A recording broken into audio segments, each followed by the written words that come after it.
Welcome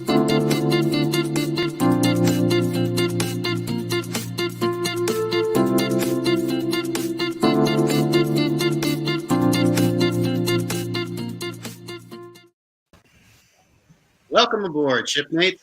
This is Real Sailors, Real Sea Stories, a training program created for the United States Naval Sea Cadet Corps by our friends and supporters at the Navy Talent Acquisition Group in Philadelphia.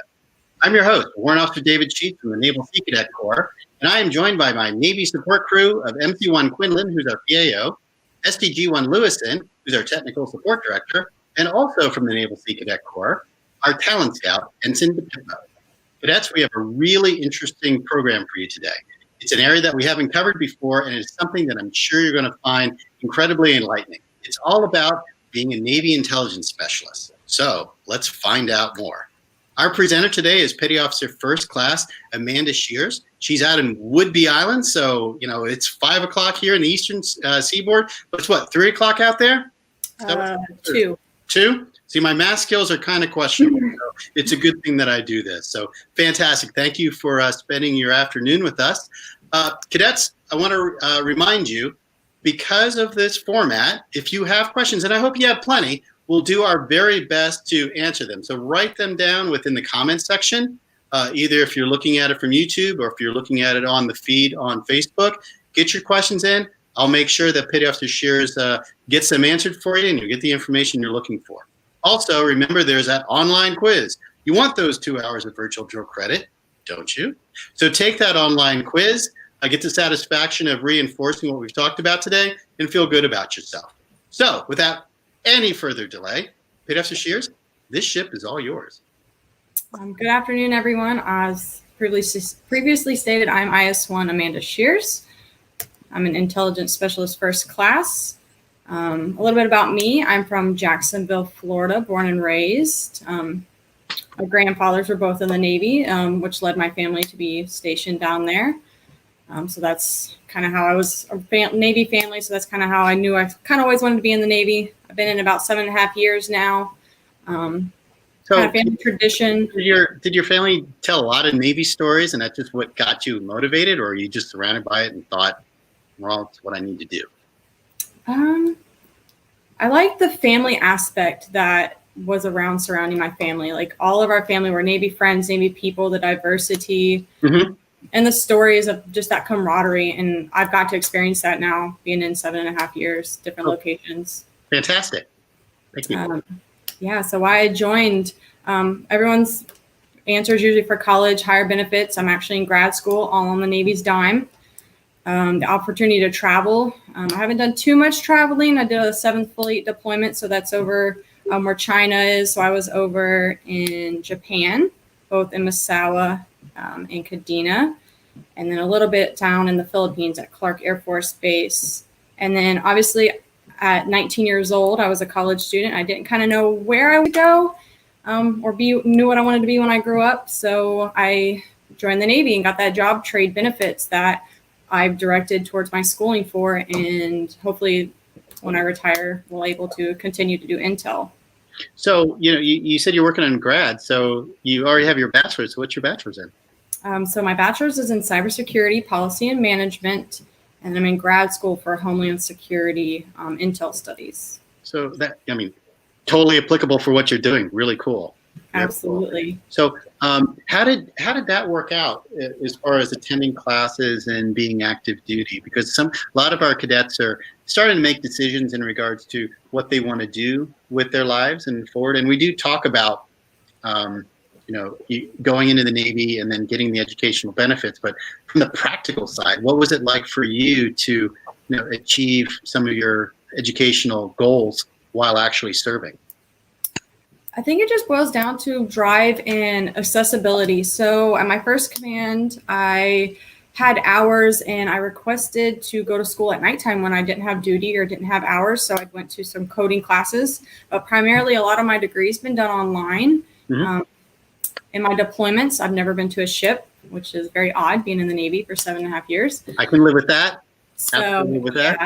An opportunity I hope I get to do. I would like to do that, but Yeah, so I was able to, even on deployment, still finish school. That's where I finished up my bachelor's, was on deployment. Just in my off time, I was able to get classes done. And I go to a very military-friendly college. I got my undergrad from University of Maryland, University College. They're very much affiliated with the Navy. And now I'm at Liberty University for grad school, who is also very affiliated with the Navy. So they're very informative on and aware of like where we are in the world and understanding about time crunches. As long as you work with them, they can work with you. And I've had a very supportive chain of command who has really pushed me to be proactive in getting my education. So that was very beneficial. I feel like that overall in the Intel community, we have smart individuals that are always pushing for everyone to get better. So that's afforded me the ability to go to school. Fantastic. Thank you. So the best thing about my job, I feel like the real world impact that I have on the mission and the bigger picture items. So my intel, even being as a little IS, like an E4 in the Navy, so a little IS3, some of my intel work was being pushed up to these captains, these admirals, to my biggest accomplishment, my top Navy memory you can see is one of my intel products got pushed to the CNO, or the Chief of Naval Operations, to make a big mission decision on what we were going to do over in 7th Fleet. And just seeing like even small me, 23 years old, was making this impact on what the Navy was going to do pushing forward. I feel like that's really rewarding. And I get to help our operators as they go out on missions and keep them safe and make sure everyone comes home. So that's also very rewarding. That's quite a good story, right? Because who really, at that age has that ability to make such a big impact way up at such a senior level? That's very impressive. Yeah, it was definitely a highlight even today, and that was 3 years ago. Not saying what I do now isn't as exciting, because it definitely is. So going down to my previous assignments, like I said, I've never been to a boat. I like the aviation community. I've been to 3 different aviation platforms.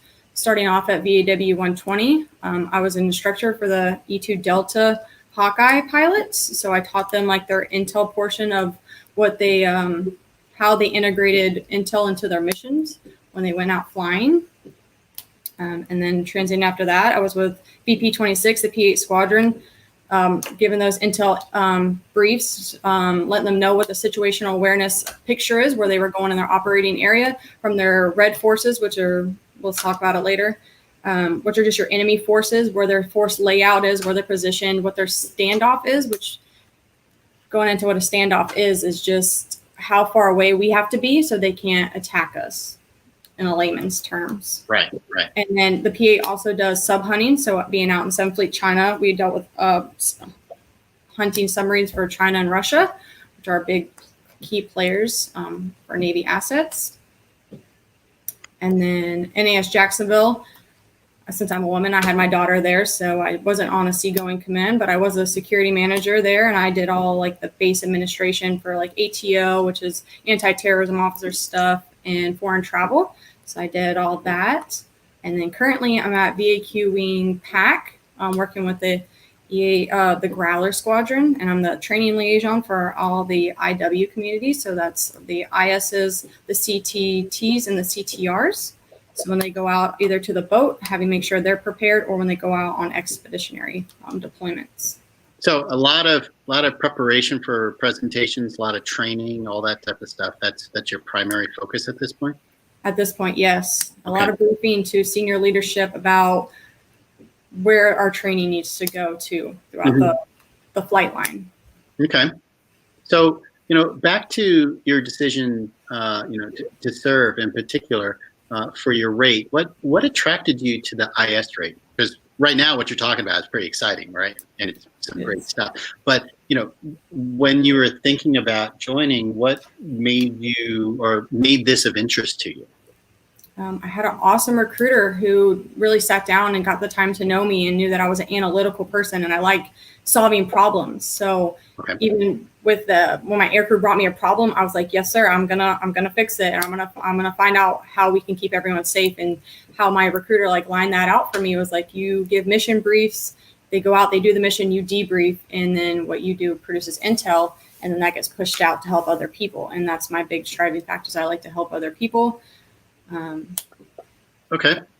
That's very great. Perfect fit then. Perfect. Yes. I didn't know what I wanted to be, and I'm glad I picked this, and I'm going to continue to do so. So you'd say it's the best rate in the Navy? Of course. Of course. Okay. Cadets, if you haven't noticed, that's a theme with everybody, but she might be right. You never know. Okay. Very good. Thank you. All right.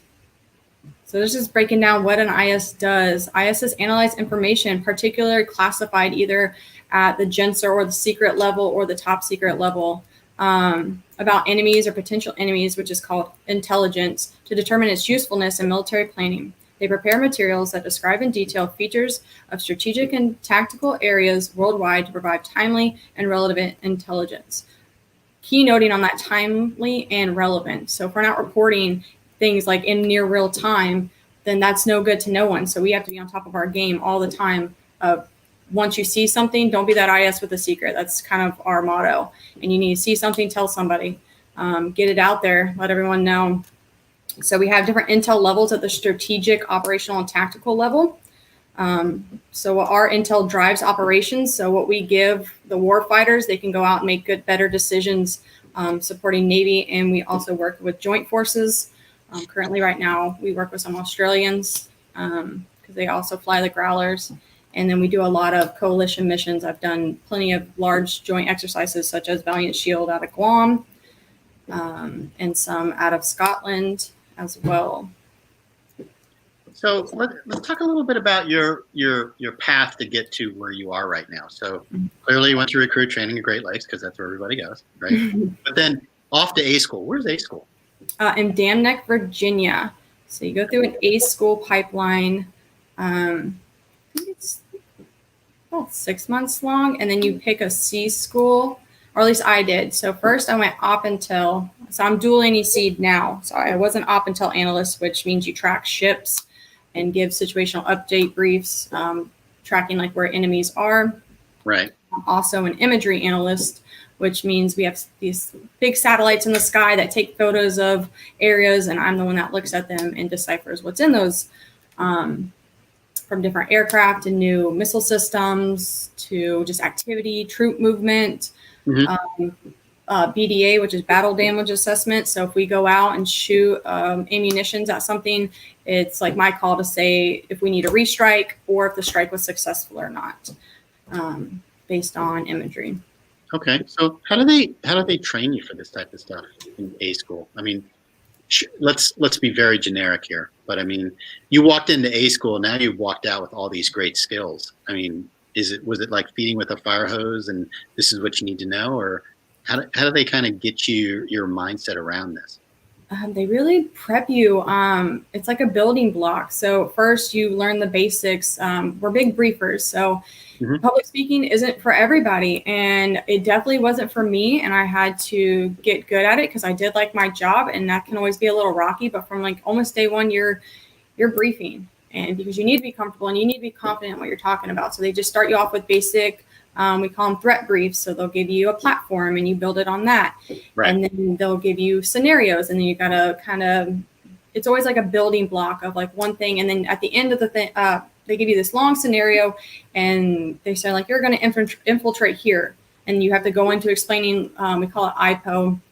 You go into explaining like what the environment's like, how we're going to come in with what are we going to expect, which comes down to working with climates and signals and a bunch of information that's required for the mission to operate. Okay, so this is an incredible team sport if you want to look at it that way, isn't it? Because you know everything, so you're all working together to come up with that concise picture of what's happening. Yes. Wow. Okay. There's a lot going on. Oh yeah, it's a lot. And then once you go to your C school, it just depends on what route you take. So the first route I took was op intel analyst. So we would look at daily briefs and look at missions of like where we were operating in at and the routes that we were taking. So we had to like pretty much map out who was going to be there and how far away we had to stay away from them.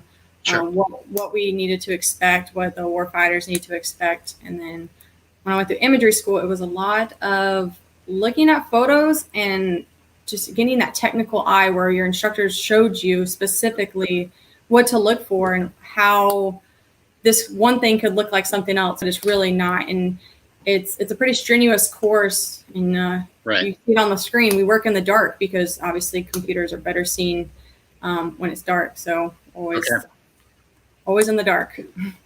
So definitely you're gaining, not just a mental, but pretty much a physical skill here. Oh, yes. Oh, yeah. Okay. Very interesting. Thank you. Alrighty. Any more questions? Well, there's a couple questions coming in from the cadets, but just one of the things is that, what is your motivation? What keeps you going every day? What keeps me going every day? That's a really good question. I personally just like self-growth, and I like growing others around me. Now I'm a first class, so I don't get to be as much of an analyst anymore, which I really miss.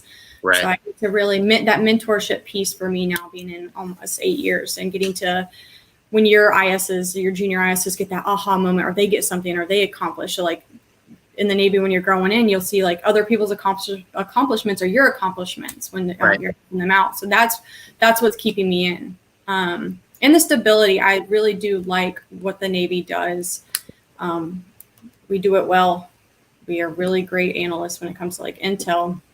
I'm not just saying that because I'm in the Navy. I've worked with Air Force. I've worked with Marines. Our school's at the same Marine intel school as them. So with them, but I think we do it well, and we're very diverse. So that's what really keeps me moving. And I get to learn a new skill set kind of everywhere I go, because everywhere I've been is a different platform. So it's a better opportunity to just grow as an analyst. Oh, that's great. Thank you. Here's a video.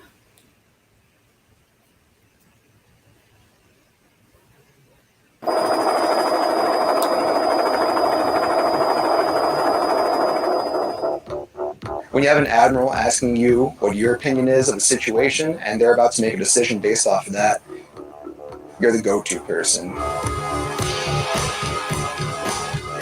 Primary job of an intelligence specialist is to take multiple sources of information, fuse them into a cohesive whole, and then distribute that information to the operators, essentially giving them the best picture of what's going on in an area or part of the world, so they have all the information they need to be able to execute their operations properly. We are most closely aligned with the cryptology community. We also are tied in with weather. Weather will affect a lot of things in the intelligence battle space. What is the normal pattern of life? What is fishing traffic? What are normal military operations in this area? What countries are operating in this area? But also the histories and cultures of the areas in which you're operating in. We do a lot of trend analysis, what we assess someone will do based off their previous actions. The raid has many different roles attached to it, everything from imagery processing and analysis to supporting of special forces teams. I worked at the Pentagon for intelligence that went up to the Joint Chiefs of Staff. You need to be able to effectively communicate on goings on in specific countries, hotspots, or any specific area that we are going to be deployed to. I had an operation where the outcome was very good for us. I can't get really into specifics on it, but yeah, it directly resulted in saving people's lives.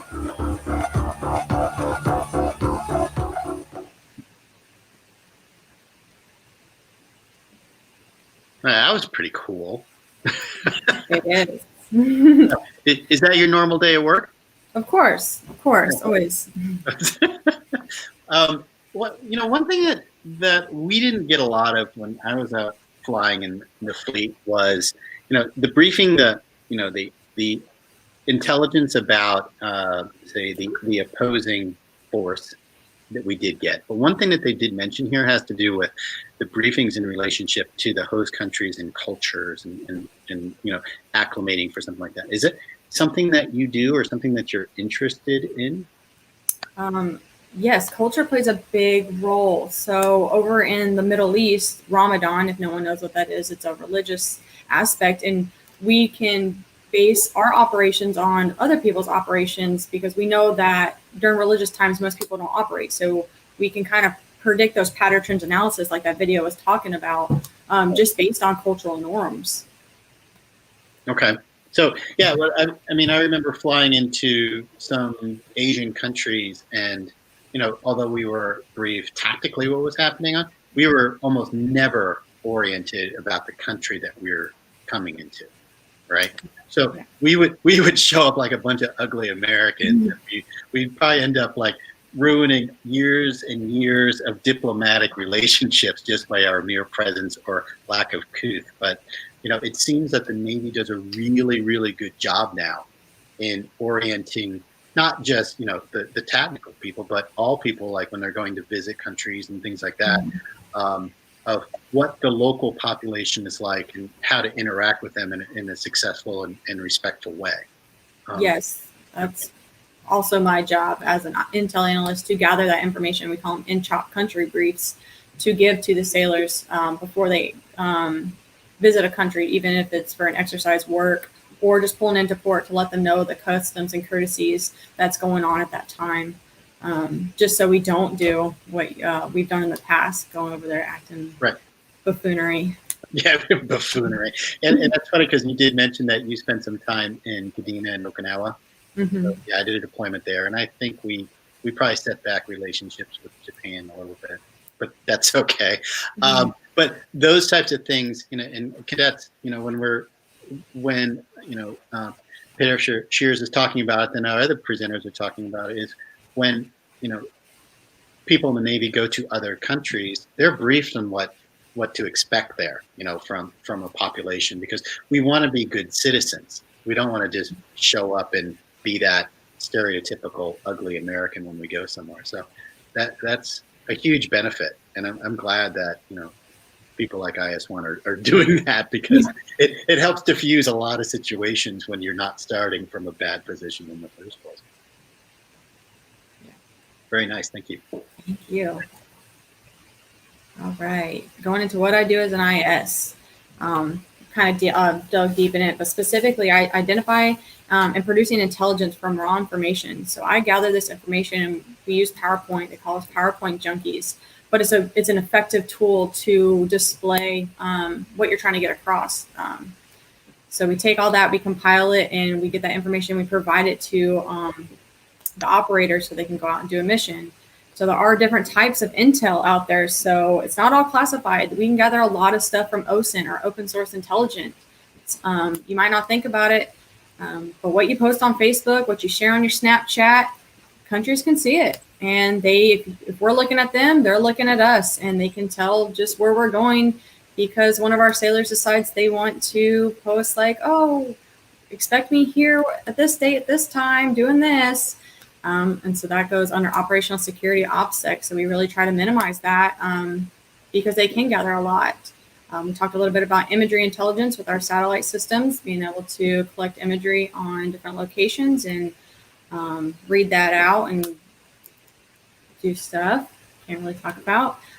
Intelligence is when someone like that's trained like myself as an IS goes out they place them into countries to go talk to the local communities, kind of gather information. Usually this is used for like terrorist organizations when we're trying to do counterterrorism, pattern of life activity. Those humanitarians will go out and build a rapport with these local communities to gather information that we take back, and that we can build packages, and going back to that pattern analysis on how we can expect people to be at certain places based on their local entities telling us what they're doing and when they're doing it.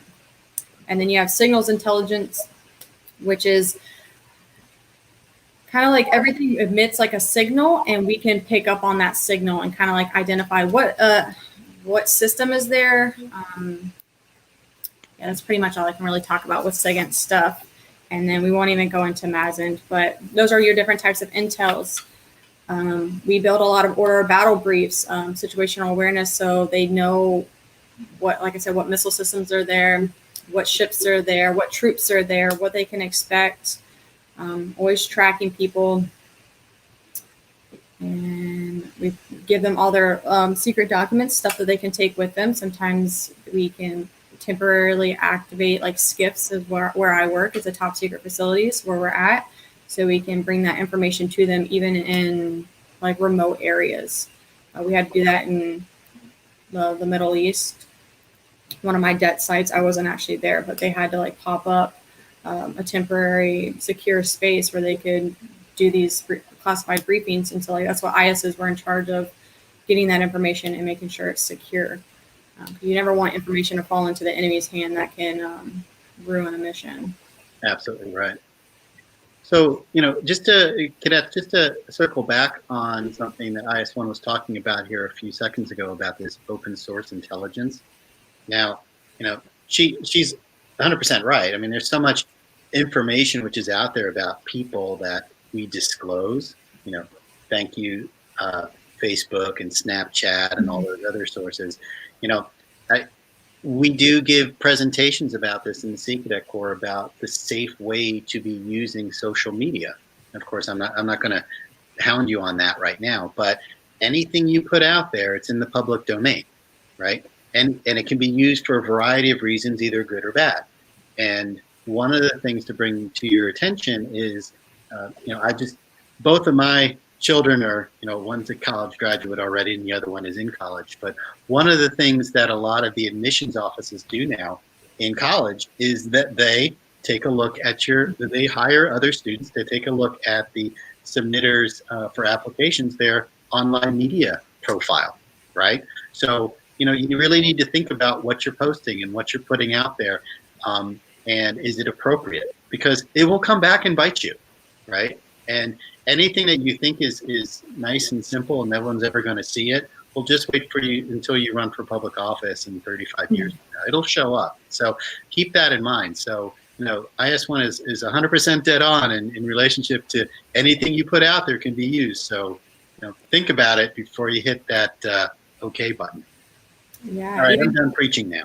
Yeah, even us. So you'll see later in the presentation, there's photos of me with different aircraft. So we track even foreign militaries by every order battle, like aircraft or ship has like a number on it. Mm-hmm. And by social media, we can pull up, this aircraft was in maintenance last week, but we just saw on social media that it was at this showing.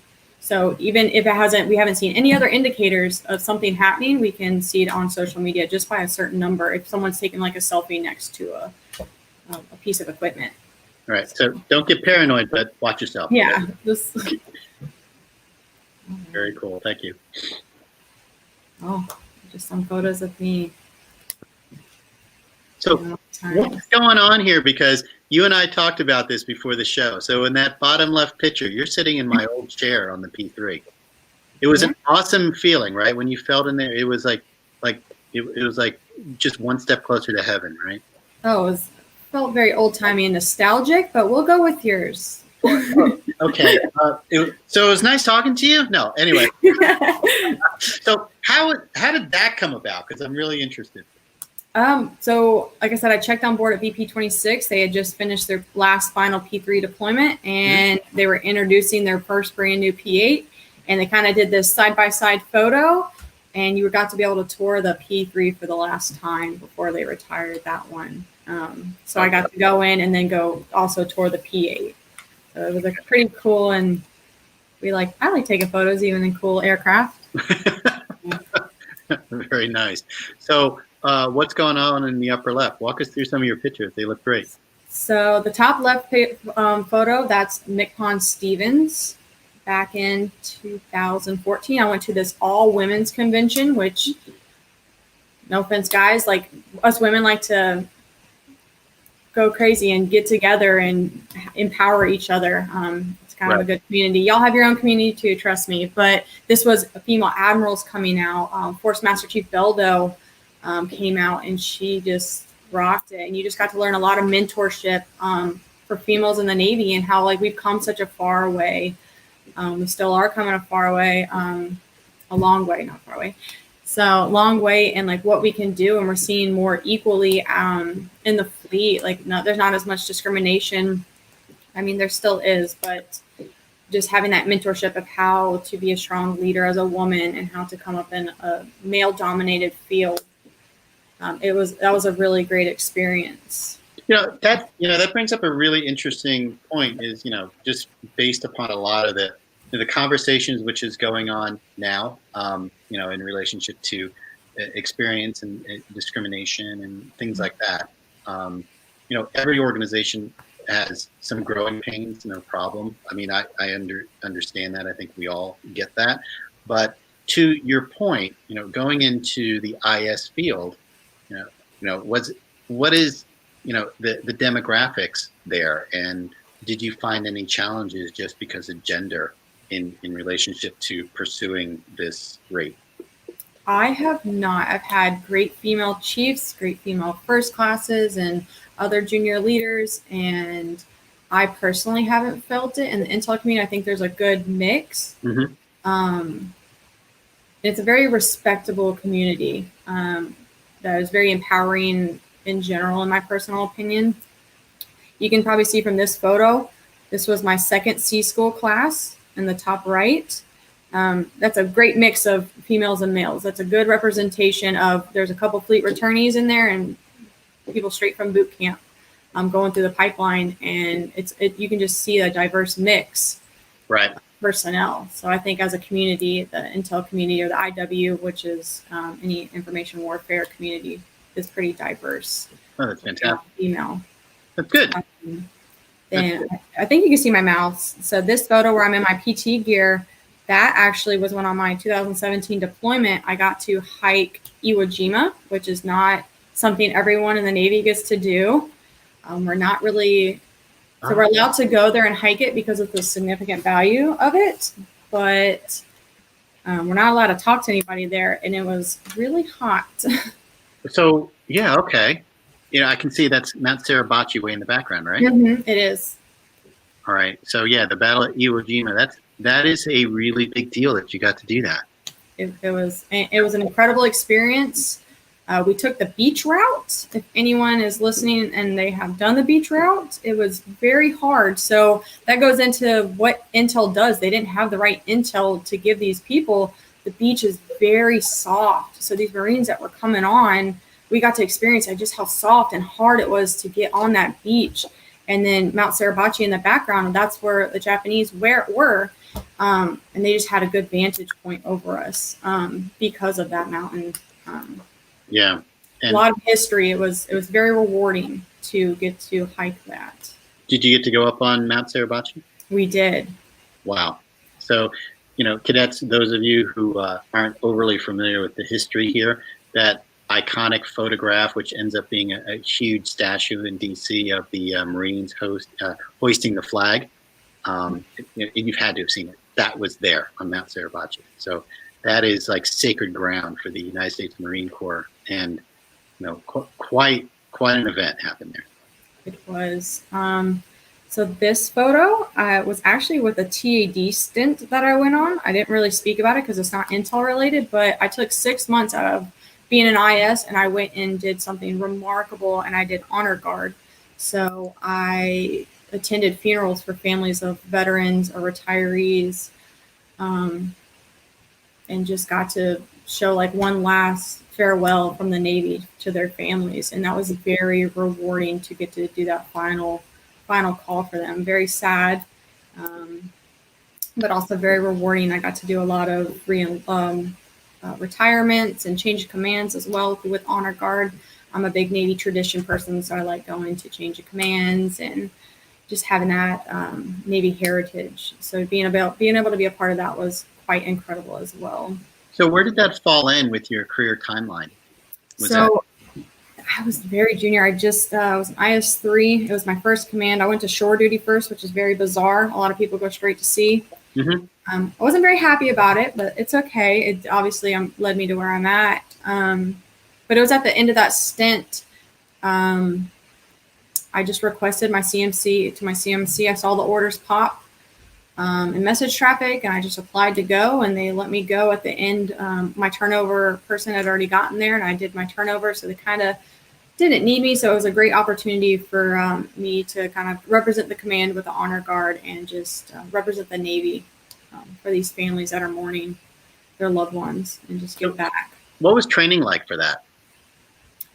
It was very regimental. We'd come in, we PT'd for 2 hours in the morning because you carry caskets, which and you fire blank dummy rounds out of the M16. Excuse me. So we did a lot of like training with that. There's very specific movements. There's very specific ways of holding the flag and presenting it. So you come in and you go through an entire, there's different types of honors. So you have full honors, which is 3 volleys of set around. So the 21 gun salute and taps is played. And we carry the casket and we do the fold and presenting of the flag. So just going through those movements, we would come in and just regimentally just practice that. So you have to kind of be in shape. And you have to be within like good grooming standards. So all of us are like the pristine looking ones in uniform. So you always had to be sharp. You couldn't do any like crazy activities because you are the face of the Navy for situations like that. Okay, very well. Thank you. So above you have a couple of P8s sticking there. Yeah, that was our pre-deployment photo. Okay. You'll see this one is with my P8s, and this one, these are just our command photos. Mm-hmm. I was with the Hawkeyes. It's always good to get around when change of command comes, and you get to present yourselves. And I think that one went in our cruise book for deployment, our P8 one. Okay. Very nice. And that was BP-26, you said? BP-26, yes, sir. And where are they out of? Jacksonville, Florida. Jacksonville. All right. So I- here you are stationed in Jacksonville, but you're from Jacksonville. So what was that like? That was incredible. So my first 3 years I spent in Virginia. So I started born and raised Jacksonville, went to RDC boot camp, Great Lakes in the winter. So I feel for anyone who goes in the winter, walked through 3 blizzards. It was great. So I was a 900 division too. So everyone says don't get a 900 division. I say do it if you're a performer like music or you like ceremonial things like I did. Definitely do that so that you either play in the instruments on graduation day or you hold the state flags. So that's always very interesting to do. So then I came down to Dam Neck, Virginia, did my schooling, and then I went over to NOB, so Norfolk. Was there for 3 years and then came down to Jacksonville, Florida. So I'd had like that 3-year stint of kind of being away from home. I didn't really come home. My parents actually liked to come visit me more than I went home. Mm-hmm. And it was great being an adult there. I got to experience my hometown, the familiarity of it. My entire family was there. So it was nice, the familiarity when a lot of people join the Navy to leave their hometown. I kind of didn't want to go back there, but it was what I needed when I needed it. So Very nice. And so you're coming back home. You've had this Navy experience, right? So clearly you probably ran into some of your friends that you knew in high school before you left. So what was that like? It was good. It's good. Always good reconnecting. You're kind of different stages. A lot of my friends also joined either the military, either the Army or the Navy. So a lot of my high school friends I graduated from, if anyone's from Jacksonville, Florida, Ed White, we had a big our junior ROTC program. So a lot of them kind of were conditioned to like go into the Navy anyway. Nice. A lot of my friends are kind of still in the Navy. Okay. We're all kind of in still.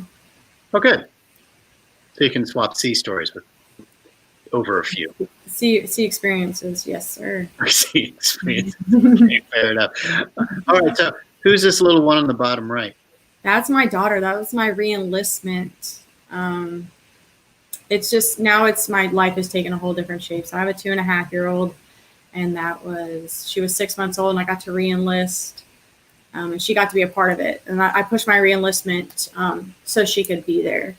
And now I don't do anything without her there. So it's a cool environment that she gets to come to, and like I get an awards, or I just got mapped back in March, which was a great experience. Oh, really? Well, I did, yes.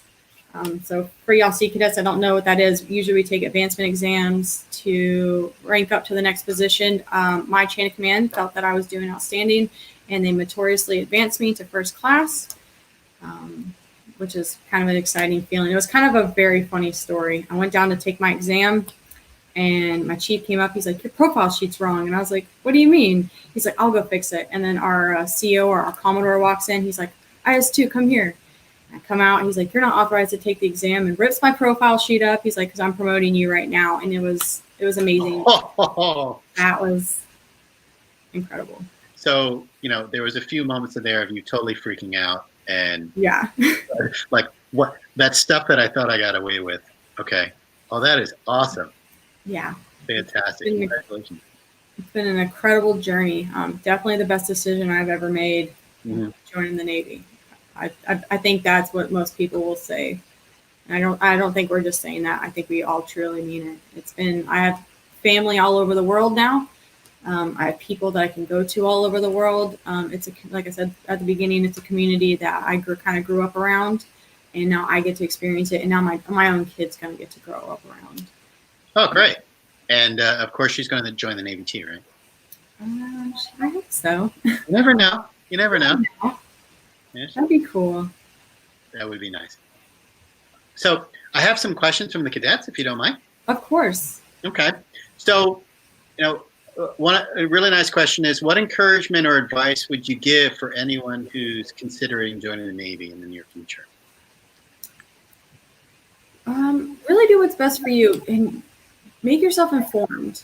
Like, I think this is a good platform, getting to know different rates. Know yourself and kind of where you want to go. Enlisted isn't for everyone.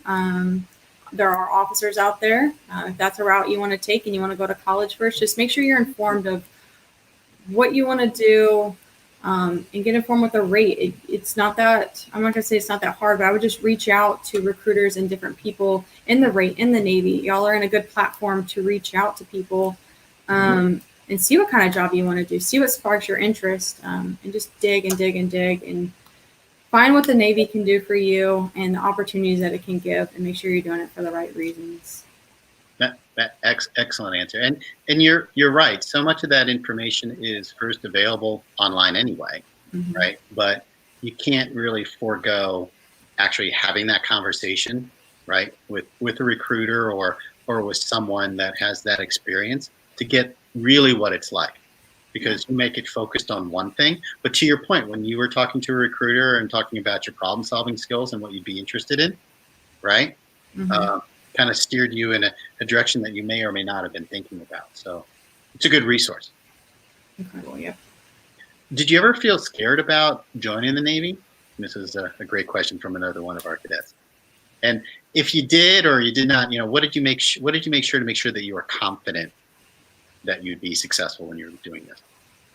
I was scared. I think everyone's scared of leaving home and being away from your family. That's probably the hardest part of being in the military. Even now with COVID, my family's all the way in Florida, and they did just come visit me. They had to drive here and precautions, so I was scared to leave home and kind of to an unknown, a new environment with a bunch of people like you don't know, and you have to get to know. And you have all these people coming from all these different places and all different personality types. And am I going to fit in? Are they going to judge me? And it wasn't like that. It's people that really are striving to help you and do better. And my DEP program, I was in DEP for, I think, 9 months. Okay. So DEP into the Navy, I just had a good recruiting office. So we met weekly and they always checked in.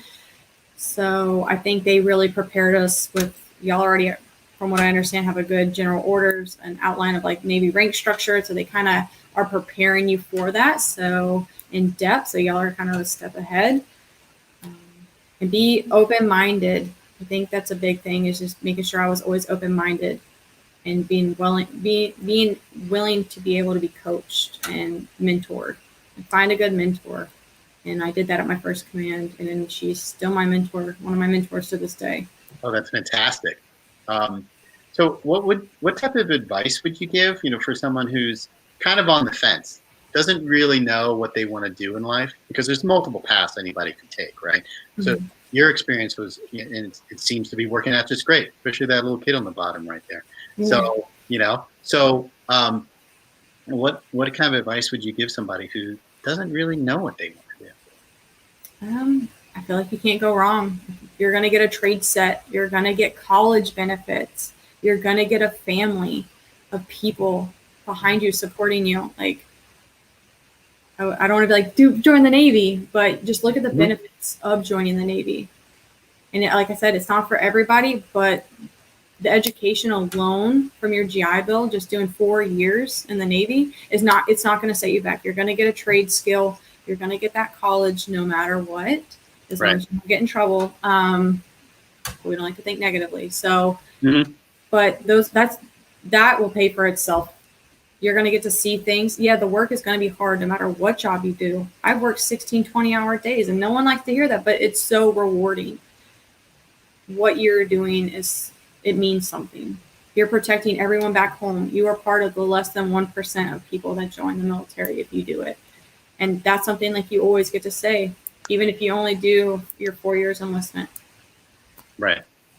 And that's kind of a striking statistic, which is true. Less than 1% of our population do this. So, so you're even more special now. How do you feel about that? I feel great. Okay. So, not everything's perfect. Not everything works out every single time. So, did you ever run it into a challenge where you did something and you failed at it, in the military? And then what did you do about it? Because you can languish in defeat, or you can pick yourself up and do something different. So, if you had any challenges that, hey, we all fail. So. Yes, I did. I'm a special case. So I got in trouble a couple years ago, went all the way up. Okay. I didn't get reduced in rank. I went to mass. And you can either choose to follow a path down feeling bad about yourself. And I took it as a learning opportunity to make myself better.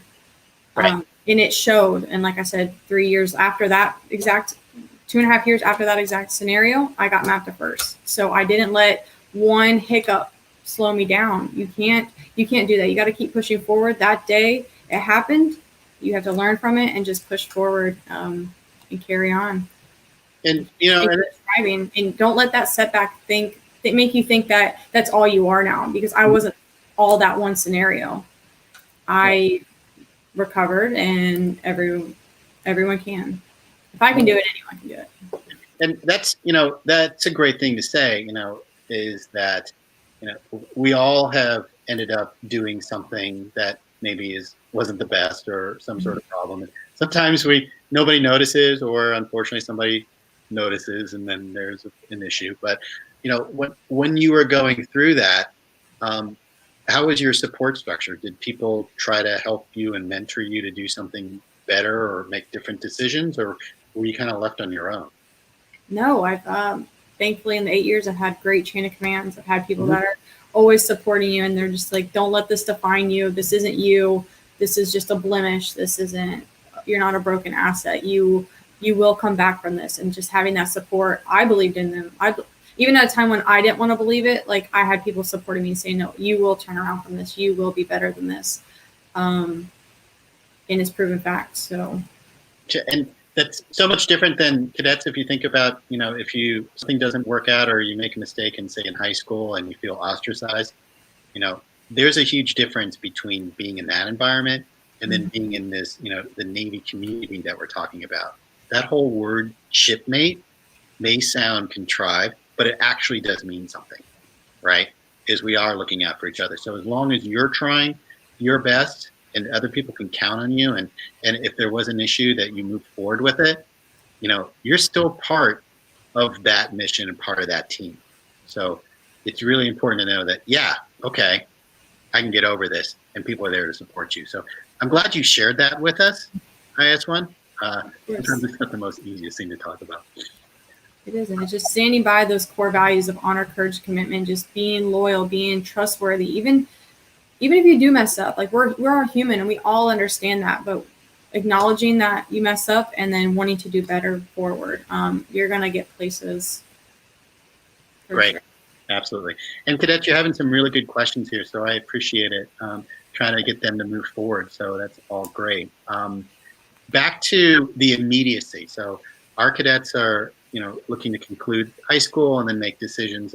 And that boot camp thing, that recruit training thing, is not necessarily a mental block, but it's an unknown, right? Mm-hmm. Right. Even though our cadets have gone through recruit training, so they're familiar with it, right? It's an unknown when you're doing it for real. So one of the questions is, in your boot camp experience, how did you remain focused and calm when you have RDCs whose job is to break you down and to make you feel uncomfortable? How'd you kind of get over that? Because there's a huge difference between seeing it and living it. Mm-hmm. If you can go back that far. Yeah, the break you down to build you back up theory. That's mm-hmm. what they're doing. And just knowing that there is something after that. And they're not just rationalizing in your head that they're trying to train you for stressful environments that you're going to be put under. So they need to put you under a weirdly stressful environment from the beginning to condition you for when you're out to sea or out on the flight deck of a carrier or somewhere operating under high stress environments, that you're already conditioned from the moment you're there to when you go out on deployment. So I think just being able to realize, like, hey, this isn't personal. Don't take it personally. They are still trying to better me, even if they're yelling at me. I think just having that mindset really helped me out. And then knowing that my family was going to be at graduation, so I needed to make it to graduation so I could see my family. Right. And you never want to let people down. So just always being proud of myself and I wanted to make it through so my family could be proud. And sometimes you don't really know how tough you are and what you can take until you're put in that scenario. Mm-hmm. And, regular life may not put you there, but you end up being stronger than you know. Oh yeah, your mind is your biggest blocker to things. You think that you can't do something, we'll prove that you can. Don't worry. So another question coming through here is, all right, this may be hard because we both understand you have the best rate in the Navy, but if you weren't an IS, would there be something else that you know of that you would like to do? Yes, I would love to be an air crewman. Kind of what Who would possibly want to do that? I loved it. I actually flew with the P8s. I was discussing that with Warren earlier. Like, I wanted to wear a flight suit so bad. That's not typical for an IS. So I got with the training with our air crewmen that flew on the P8s. And I was like, we need to train them in the air. We need to train them in the air. And I was like, I want to wear a flight suit. So I got to wear one. But it was an incredible job that what they do up there. And they're the ones that make the good money with per diem, and they go to the fun places and they do the fun missions. So if I could pick a different rate, I think I definitely air crew. Definitely a hard regimented school, but also a very good community to be in. Yeah, it definitely, all the things you were saying is right. Okay, so do they still have observers? Is that still? Yeah, so ISs could go through the observer program, and so the MCs do as well that are attached to those squadrons. Okay, would that require you to go to aircrew school or anything like that, or? Yes, you go through aircrew school. We went through the Helo Dunker. Okay. The Helo Dunker is famous in this series, so our cadets know about that. They also know about SEER school, so we don't talk about that too much, but they know what that is. Yeah, thank God I didn't have to go through SEER. Just to fly. Okay, well, that's very cool. But I do notice that you have your air warfare wing. Okay, so we never really talked about that. Can you give the cadets a little bit of background of what that's about and how you qualify for air warfare? Yes, I am dual qual because I was first with E2, Cs, and Ds. So you go through a PQS process, or a personal qualification standard guide, and you go to different shops and kind of learn everything about a different aircraft. What kind of fuel cells it has, how many tires, which sounds silly, but that's important. What its mission is, all these different rates you go to, and you kind of become like a subject matter expert, or a SME as we call it, on the aircraft. Right. Just an overall overview, and you take a test, and then you go through a murder board. Okay.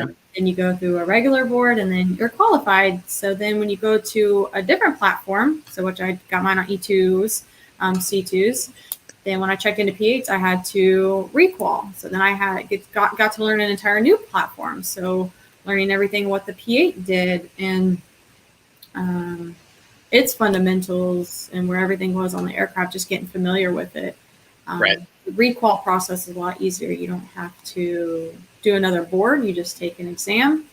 As long as you do all your walkthroughs with your chiefs and you check out and you get requalified. And I'm in the process of about to start my requalification for now, the growlers as well. Okay. So just so our cadets know what the Growler is, can you explain what that aircraft is and what it does? Yes, so it's a jamming aircraft. So without going like too much, we go in with fighter aircraft. So we're flying with them and we jam systems so they can go do their missions in a layman's terms. Okay. And it's a variant of the FA-18 Hornet. Mhm. So it's a fighter jet. So maybe you get to fly backseat in that one of these days. Is that something that's doable? Oh, I think it could be doable. I don't want to do it. But you don't want to do that. Okay, well, It's, leave that for your next re-enlistment requirement. Oh man, that is so scary. I am not a thrill junkie, guys. Fair enough. So I have one more question for you. Yes, sir. This is a question that our cadets really like, and this is a good way for us to wrap up the time we spent with us. So first of all, I really do want to thank you for taking time to explain the IS rate and what you do. To me, I find it to be fascinating, right? Mm-hmm. The information that you all have to go through in order to provide, say, folks, of what I used to do to go out and to be smart and safe and effective. There's nothing more valuable than that for the folks who are out flying those missions or doing whatever. Going into an unknown situation is never where you want to be. And depending on that situation, that could end up being, hazardous, if not fatal. So the work that you all do in the briefing, and then the support that we would do to provide you with more intel to provide other people, that is such an important role. So, on behalf of all of us who've flown missions, thank you very much for doing what you're doing. That's, valuable and greatly appreciated. And if you get to wear a flight suit once in a while and go on a flight, fantastic. It was.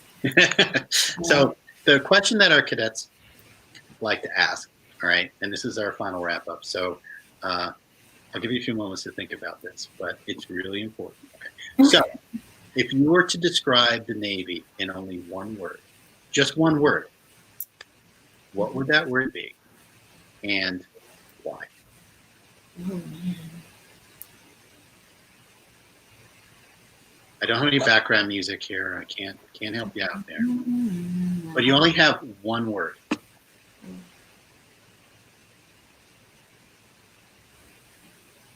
Gosh, that's really hard.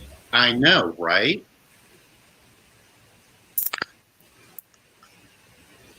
There's too many good words and not enough words to say. Just incredible. Incredible. Okay. So then why incredible? There's just so much that goes into it. Everything. It's just been the best opportunity for me. Like I said, that sense of community, that sense of job, that sense of satisfaction. It's a job that I love getting up and going to do. I love putting on this uniform. It's weird when I go to like a different Navy school or go on leave and I don't get to wear my uniform, and it's just a good feeling when I get to put it back on. Right. The opportunities it's provided, the people I've gotten to meet, the experiences, the places I've gotten to go, everything about it has just been incredible, from the good, the bad, the amazing opportunities, and I wouldn't change any of it for the world. That's fantastic. Well, great word, great choice. It's a hard question, right? Because you only get one word of all the words available. But I think that's a good one. So thank you. Thank you. Thank you. So, Cadets of Shears, again, on behalf of the Naval Sea Cadet Corps or NTAG Philadelphia, we really appreciate your time and giving us some insight into the IS rate. Some really great stuff. Cadets, I hope that gives you also some ideas and thoughts in relationship to other communities and the service that they provide. to our war fighters. So it's it's really a wonderful thing, a great opportunity, and not everything that we do in the military is overwhelmingly physical. A lot of it is that mental portion, and that's what sets us apart from other organizations in this world where you really can use your brain and make a positive outcome too sometimes, but an outcome for all of everybody that you're supporting. So really good stuff. Thank you. Cadets, remember that there is that online quiz. So that link for that online quiz will be posted as soon as we're done with our live session here. So get ready, take that quiz, get the benefit of knowing it, and get that 2 hours of virtual drill credit. But most important, make sure you smash that like button, because it makes Petty Officer Quinlan so happy when she sees all those likes. So just go in there, just hit it. Make sure everybody knows that that you like this presentation, and spread the word. So we really appreciate it. So on behalf of myself, Petty Officer Quinlan, who again wants you to hit that like button, Petty Officer Lewison, Ensign DePippo, I want to thank you for spending time with us, and we'll see you next time for another episode of Real Sailors, Real Sea Stories. Take care, everybody. Have a good evening.